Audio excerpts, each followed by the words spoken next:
गांव से कुछ दूर एक पुराना महल था। उस महल की छत पर हजारों साल पुराना खजाना रखा हुआ था, जिसकी कीमत अरबों में थी। उस खजाने की रक्षा करता था टुनटुन राज। बात यह थी कि उसी महल के नीचे एक पुरानी फैक्ट्री चलती थी और उस फैक्ट्री का मालिक था राय स्टार। वहां कई मजदूर मुफ्त में काम करते थे।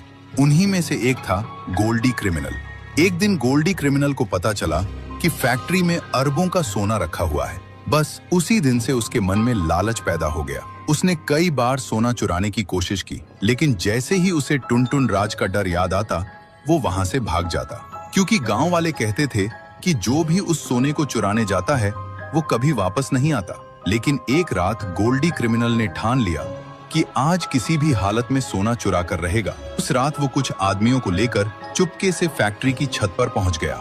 चारों ओर गहरा सन्नाटा था और टुनटुन राज गहरी नींद में सो रहा था। गोल्डी क्रिमिनल ने बिना देर किए अपने आदमियों के साथ सारा सोना चुरा लिया। कुछ ही देर में वहां रखा सारा सोना गायब हो गया। फिर वो रात के अंधेरे में भाग गया और उस सोने को एक गुप्त गुफा में छुपा दिया। जब सुबह टुनटुन राज की नींद खुली, वो महल की छत पर गया। वहां का नजारा देखकर वो हैरान रह गया।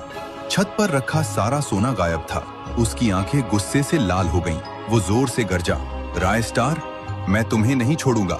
राय स्टार को भी सोना चोरी होने की खबर मिल गई। वो भी हैरान था। उसे समझ में नहीं आ रहा था कि इतनी बड़ी चोरी आखिर किसने की। रात को टुनटुन राज अपनी रहस्यमयी शक्ति से सच्चाई देखने लगा। कुछ ही देर बाद उसे सब पता चल गया।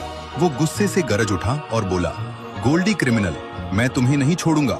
अब क्या टुनटुन राज अपना सोना वापस ले पाएगा? इसका खुलासा अगले पार्ट में होगा।